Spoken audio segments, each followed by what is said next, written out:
Hello, hello, hello. This is Gresh from the I Am CEO podcast, and I have a very special guest on the show today. I have Dappz. Dappz, excited to have you on the show. What's up, Gresh? How's it going? Very well, and super excited to talk about all the awesome things that you're doing. Of course, before we jump in and do that, I got to read a little bit more about Dappz so you can hear about some of those awesome things. And Dappz is the founder of Dappz Sports, the largest cross-platform sports and entertainment media company in the trading card and signed memorabilia hobby. As a visionary and creator behind Dappz Sports, Dappz has taken his passion for sports cards and his passion for entertainment to new heights. Recognizing the resurgence of the trading card market in 2019, Dappz seized the opportunity to showcase the value of sports cards and memorabilia through delivering a 24/7 online live shop experience for some of the largest fandoms in the world.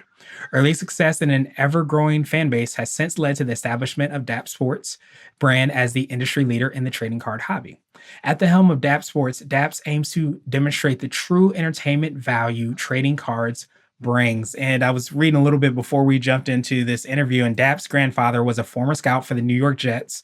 And that kind of planted that seed, I imagine, of the love of sports and the love of football, especially. And one of the things that I absolutely love is because I always feel like there's really strong seeds that we plant when we're children, where we're just doing things we're passionate about. That was actually what led him to kind of plant that seed to do all the awesome things that he's doing. So, Dapp's, excited to have you on the show. Are you ready to speak to the IMCO community?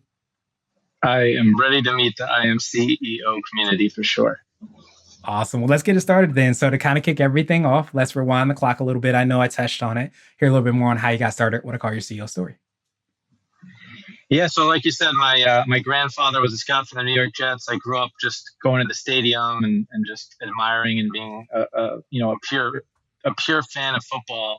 And we were fortunate enough, we got the player parking passes. So we would park, three cars down from Curtis Martin, and I Oh, was that's able to run awesome. up to him and ask for his autograph after the game. So I think that's where my love of football began, and not just football, basketball, baseball. I'm not a huge hockey guy, but listen, whatever this sport is, I could sit there and watch it with fans of it because I just appreciate it. Grew up playing all those sports as well too. So fast forward to 2019, I'm thinking about what's my next move? How am I going to create my side hustle? And I start opening packs of sports cards online, and I just become obsessed with it. I love it. I genuinely love opening packs for not just myself, but for anybody else who wants to, enter the hobby and get educated. And even before that, I actually was filming YouTube videos, just telling people about my journey in sports cards. Hey, I bought this, Damian Lillard PSA 10 card for $300, and I sold it for 1,500, within a year. And then, hey, I bought this Zion card for 800. I actually lost money on that one. I sold it for 600. So just trying to give people my advice and my experience as I went on my sports card journey.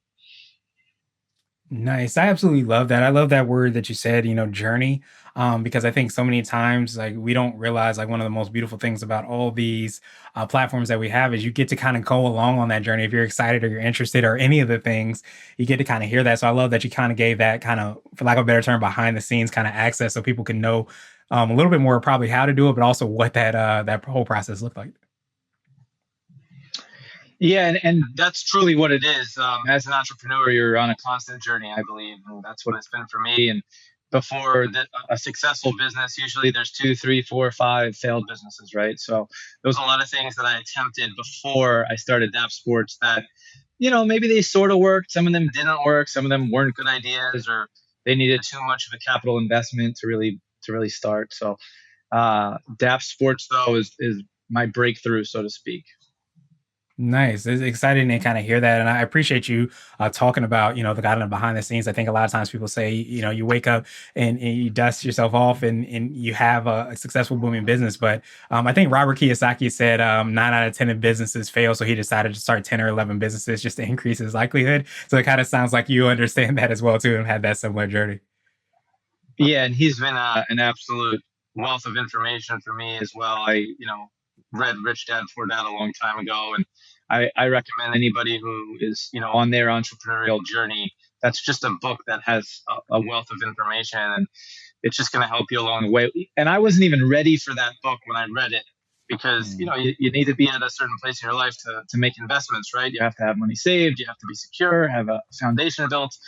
And when I read that book the first time around, I didn't have any of that, but it's good to learn the habits of people who are wealthy and successful and CEOs, right? What are they doing? How do I imitate that, right, to get to that point?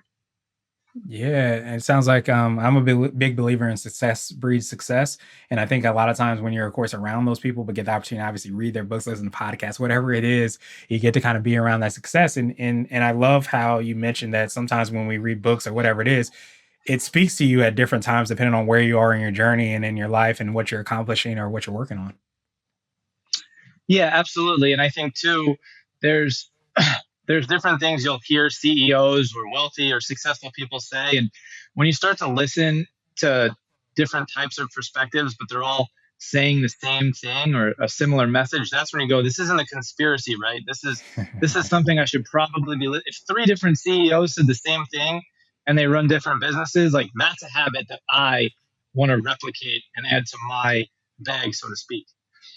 Yeah, absolutely. And they say success leaves clues. So, getting the opportunity to kind of tap in those clues and of course being able to implement them is exactly one of the most beautiful things. So hearing more about your success, your breakthrough, I would love to drill down a little bit more. Can you take us through Dappz Sports, what you're doing to make that impact there? Yeah, absolutely. So again, it started in my bedroom, just going live on Instagram, ripping $10 packs, $5 packs of cards. My first night probably, didn't make any money. A couple weeks after that, I made $20, then $50, then soon it's 100 and 500 bucks a night. And then one night I do $70,000 in revenue from my bedroom. And I go, Wow. I should probably take this seriously, right? Look for a card shop and how to expand, start learning how to hire and train people to scale the business. Nice. And how, I mean, was that like I imagine it wasn't that overnight success that it happened. Probably took a long time for you to be able to get to that. But how quickly were you able to kind of, I guess, get from that point where you were doing in your bedroom to that scaling point, I guess you can say? Well, I actually shipped my sister out here from Florida. I'm in Los Angeles. And the moment that I brought her here, I realized, wow, having somebody who can assist me in this live stream operation allows me to drive way more revenue. Right. So I Yeah. learned that very early, that having that support system within your business, because for anybody who's just starting, you want control and you want to, you know, have the input on every aspect of your business. And I understand that because I've lived it. But actual freedom and actual growth is when you realize, hey, I don't need to do every single job in my business. I need to hire people who are experts at whatever part of your business you need to scale. Let them do that job, and you focus on what you do best. And for me, running the live streams and creating content was my focus and what I do best, right? So every other job that I can hire outside of those two things, I want to hire, and I want to hire the best person with the most or largest skill set that I possibly can. Yeah, that makes so much sense. And I always say, like, you have to have that ego to believe that you can do, something big and you can make an impact and do all those things. But I think that ego can also, be your biggest downfall if you do say, okay, well, I can do one thing, I can do all things, I need to do all things, I need to have my hands on all the things. But what you said kind of really resonated with me because I think once you find your lane, the thing that you do that is like your superpower, your thing, you lean more into that and you can find those other experts that have their own superpowers that can sometimes complement you. Yeah, absolutely. And you need those complementary players. And what I've learned in my business too is, every 10 people you hire, they treat and care about your business the way you do. And you think, wow, why would somebody else give as much energy into this if it's not theirs?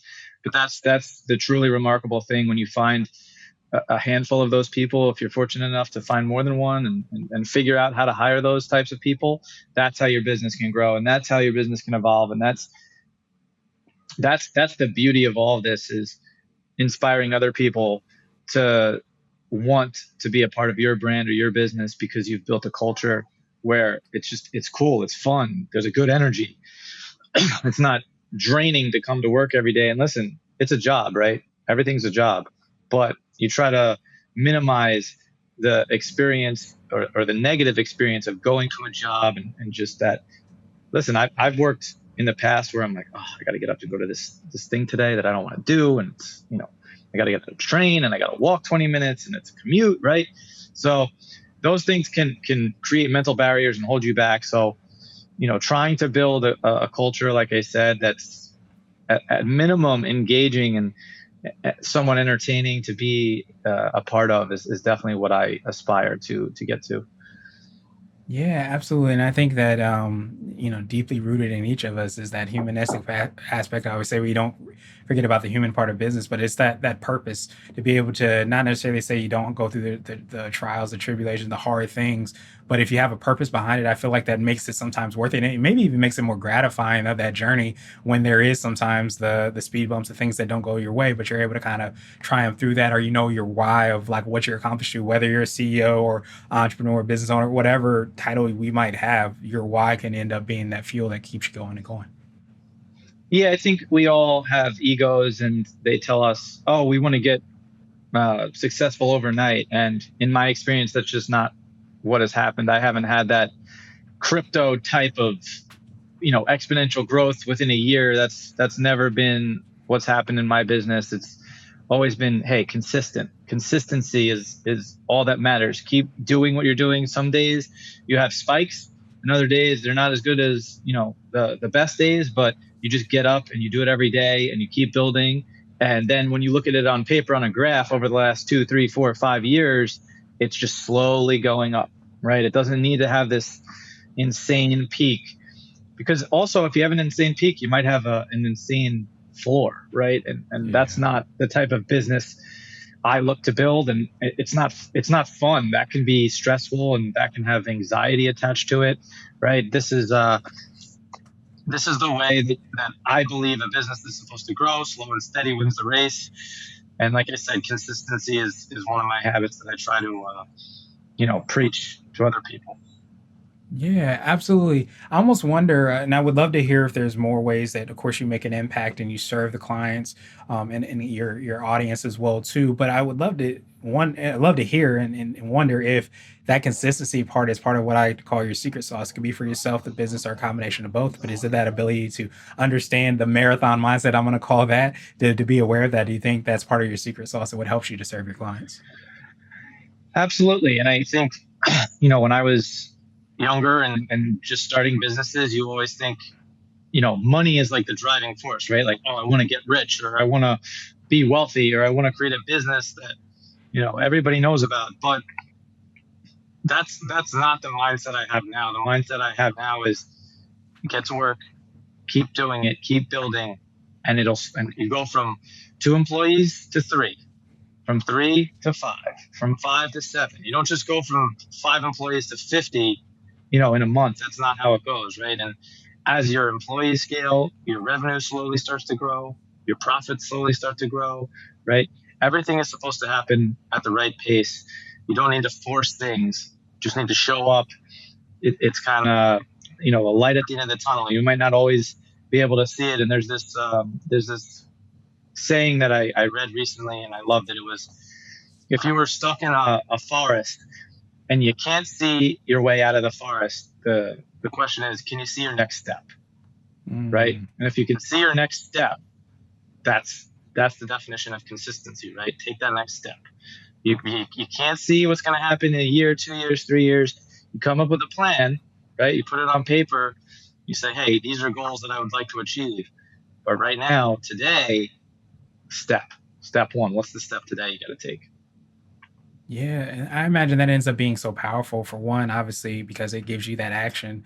But I imagine even if you didn't take the right step, if you didn't take the step that you wanted, you having to run all the way or blaze all the way down the trail where you're like, I don't even know how to get back to where I was. You're able to kind of course correct, you're able to kind of pivot, change, do whatever you need based off, I guess, the data or the market feedback, whatever it might be.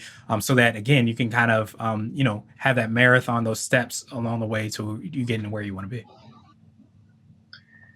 Yeah, absolutely. And it's a marathon, like you said. That's what it is. It's not this quick race. And I I brought up crypto before. I bet you the people who started investing in crypto in 2011 when it was a buck or less than a buck, they weren't overnight successes, right? Crypto boomed in 2017 or whatever year it was, 2019. Like they had been sitting on that for 5, 6, 7, 8, 9, 10 years, right? So everybody thinks, oh, I just saw this person, or I just saw them make money, or I just saw them achieve status, but you don't see the hours and hours of work those people put in behind the scenes, and most overnight successes are 10 years in the making, right? Yeah, that's what the saying is. The secret to overnight success is takes 10 to 15 years, right? But nobody sees that on social media as much as we see the quick wins, I guess you could say. Yep, absolutely. Perfect, perfect, perfect. So I wanted to switch gears a little bit, and I wanted to ask you for what I call a CEO hack. So this could be like an app, a book, or even a habit that you have. But what's something that makes you more effective and efficient? Well, the first thing is definitely consistency, like we kind of covered already.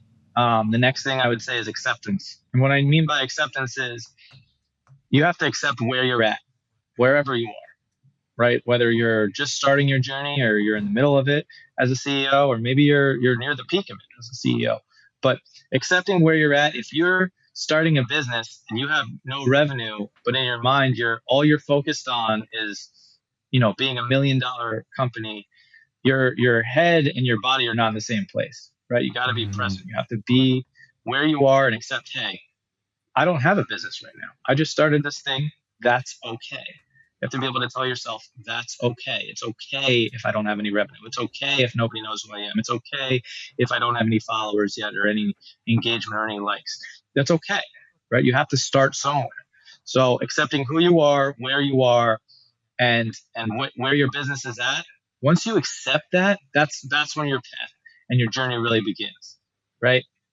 I have to accept that, hey, I have 50 employees. If I want to have 250 one day, that's okay. But I have to accept to get there, again, I'm in the forest. I got to take one mm, step today, right? And I have to accept I'm not near the end of that, or close to the edge of that forest and getting out of it, right? I have a lot of steps to go. I accept that, and then I let go of control, right? Everybody wants control. They want to control their situation. They want to control their relationships. They want to control their income.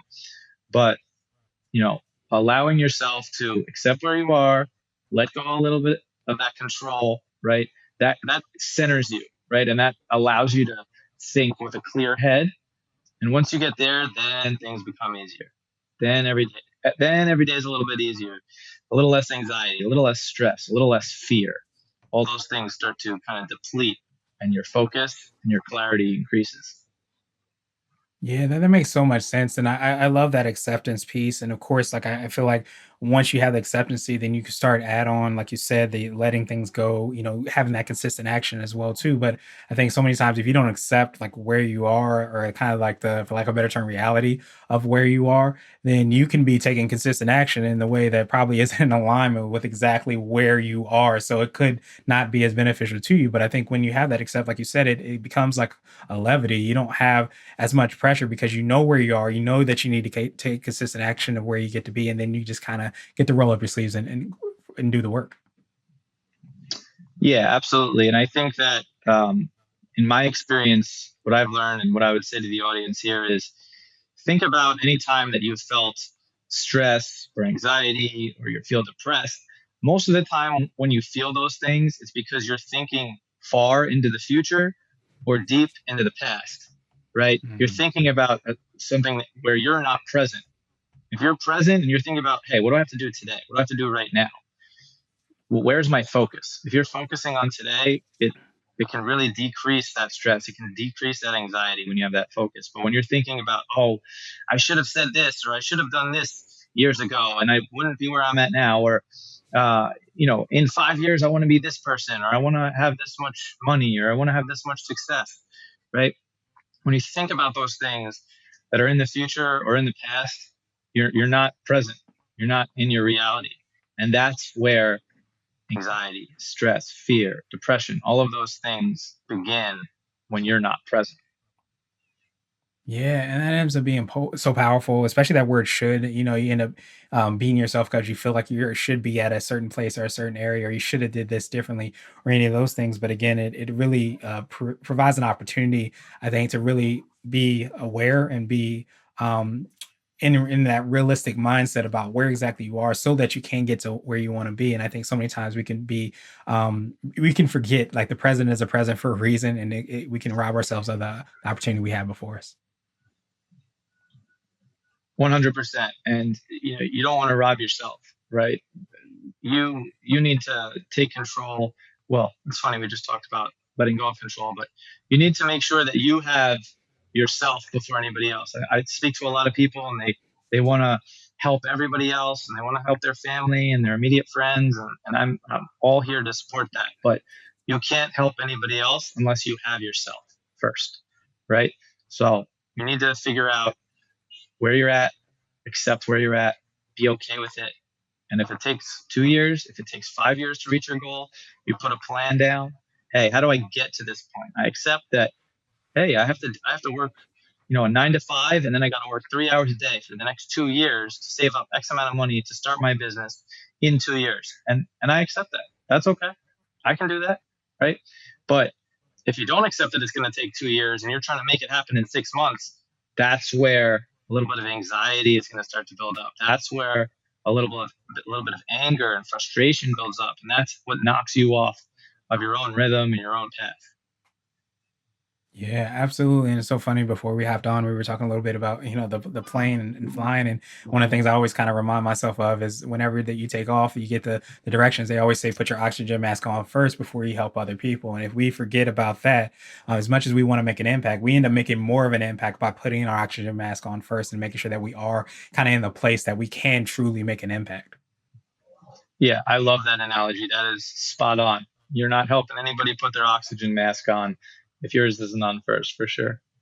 Yeah, absolutely. Would you consider that to be a little bit more of what I like to call a CEO nugget? This is a word of wisdom or piece of advice. I usually say it might be something you would tell who might be in your audience, or if you were to hop into a time machine, you might tell your younger business self. Yeah, I think that acceptance, consistency, uh, and having yourself, right?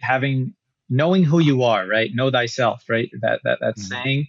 Because once you figure out who you are and you're comfortable in your own skin, that's when you really can start your journey. That's when you can start to prosper. Until then, if you're not secure with who you are as a person and what your beliefs are and what you want, you're kind of gonna go through life letting other people influence you, right? Mhm. Letting other people make decisions that affect you or point you in a direction that might not be the route that you want to go down. So when it comes to the CEO nuggets, if that's what you call it, did you say C nuggets, CEO CEO nuggets. nuggets? Yeah, CEO nugget. Yeah, I think that it's very, very important to figure out what you want. And it's good to write them down. And listen, some people use pen and paper, but even a note in an iPhone, right? I'm constantly Mhm. writing notes to myself, right? Hey, let me just write this down. And sometimes I never go back to them, right? And that's okay too, right? You don't have to be perfect at what you're doing. I think something I live by is progress, not perfection, right? Mhm. You always want to be progressing. You're never going to be perfect at anything you do, but you always want to be progressing and getting a little bit better and sharpening the axe and making sure that if there is a skill that you want to refine and get better at, you need to practice, right? You need to constantly be progressing towards whatever it is that skill that you're trying to achieve. So I think we can all get a little bit better at whatever our hobbies are, whatever our skill sets are, if we put more work into them. And it's just important to make sure that you have a good balance of, hey, this is how much time I can put into X skill or X project, and then I need to make sure that I recharge my batteries too. So something I do or try to do a very good job of is making sure I get 8 hours of sleep. So I try to not schedule too many early morning meetings because if I end up going to bed a little bit late, I know that if I get 8 hours of sleep, I can work through the whole day. And I'm not going to get that wave of tiredness at 2 p.m., 4 p.m. As long as I get that sleep. If I drop down from 8 to 6 hours, me personally, I'm going to get tired. I'm going to lose energy. I'm going to lose focus. And then I'm just not going to be as efficient during the day. So 8 hours of sleep is a big one for me. Yeah, I appreciate you sharing that. And, what they say, and you can't pour from an empty cup. And to be able to kind of know what is going to fill you up, whether it's 8 hours or, it might be a meditation or a song, whatever it is that fills up that cup, we have to make sure that we do that again so we can make that impact. But I love that kind of reminder of knowing yourself. And I almost wonder, like, during your journey, like, how did you start to know who you were and what your superpowers were, your secret sauce was? Were you able to kind of experiment a lot? Like, in the beginning, so you realize that, hey, this is my lane, this is the race I need to run in order for us to succeed, and lean more into that. So how did you kind of discover that part? Well, starting off in sports cards and that kind of um, very kind of niche space, I named my company Dappz Sports because I was shooting a lot of content, and the content that I was looking at when I first started, there just wasn't a lot of it. So I felt like I had less opponents and less competition in my space.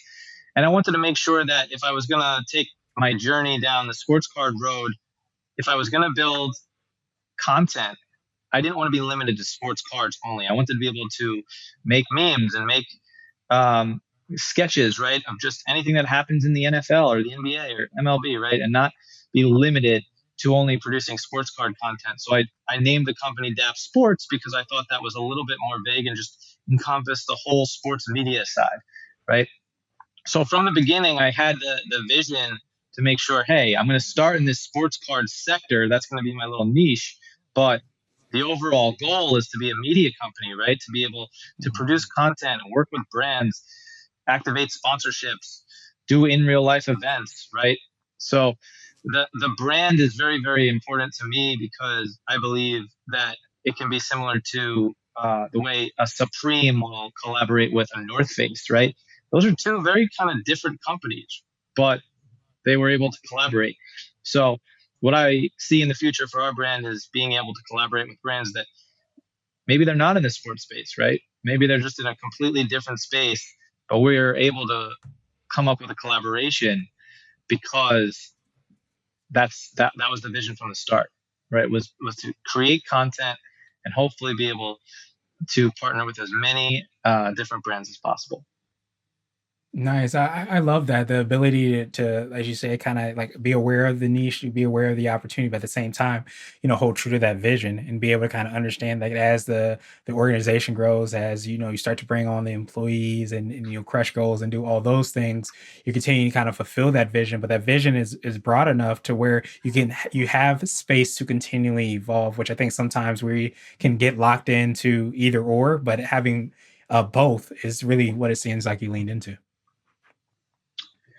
Right, exactly. And as we've scaled and grown, the vision remains the same. And um, we have plans to have 100 streams one day, right? So and that can cross into different verticals, whether it's sports cards, memorabilia, shoes, apparel, toys. There's so many verticals that we believe we can kind of either partner with another brand on or create live shops ourselves.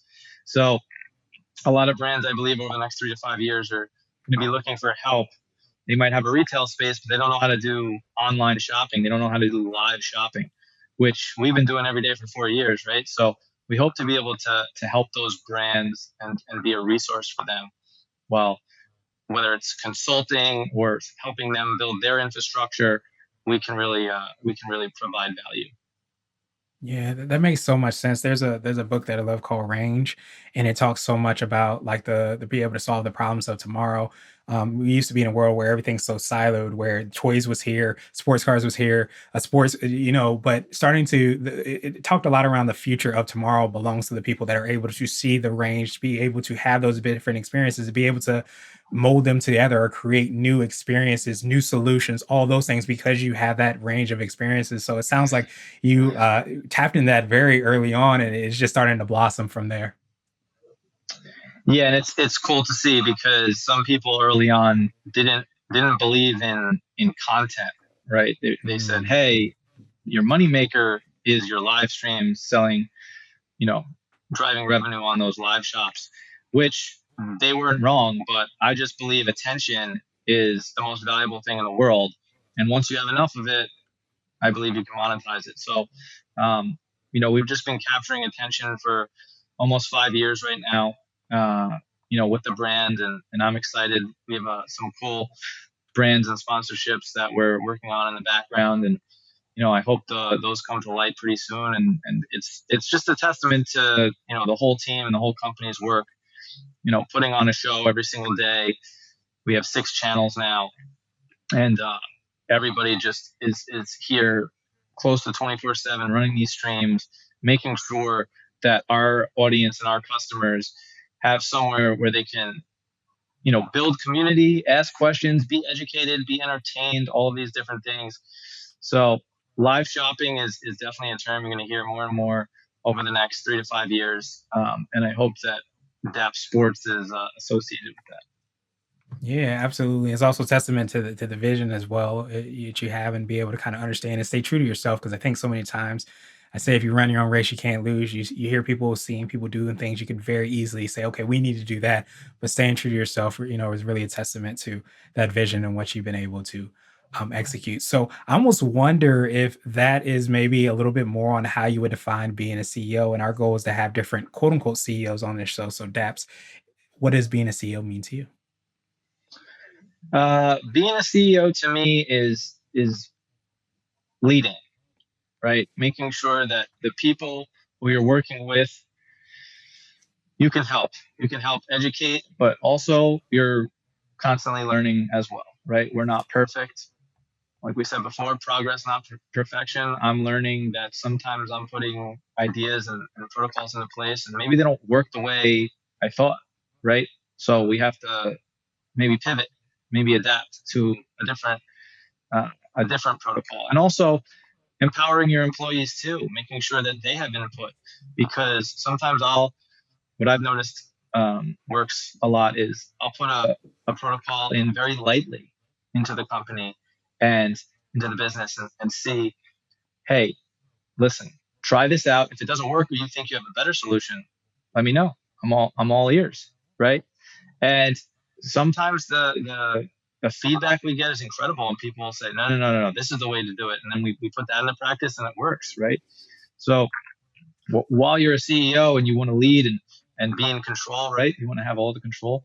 It's very important to make sure that the people underneath you and the people that you work with have input, and they can help drive the business, help elevate the business, help expand the business, because there's a lot of good ideas right out there, and it's good to have fresh eyes on situations that I've been looking at every day for the last 6 months, and I see it one way, and maybe I'm just not seeing a certain angle, and I need new eyes on it, right? So being a CEO for me is being a leader, but also a listener.